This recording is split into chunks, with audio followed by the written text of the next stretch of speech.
করো না গো, আমি তোমারই আছি।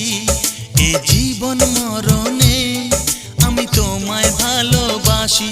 আমি তোমার ছায়া হয়ে রব তোমার পাশাপাশি।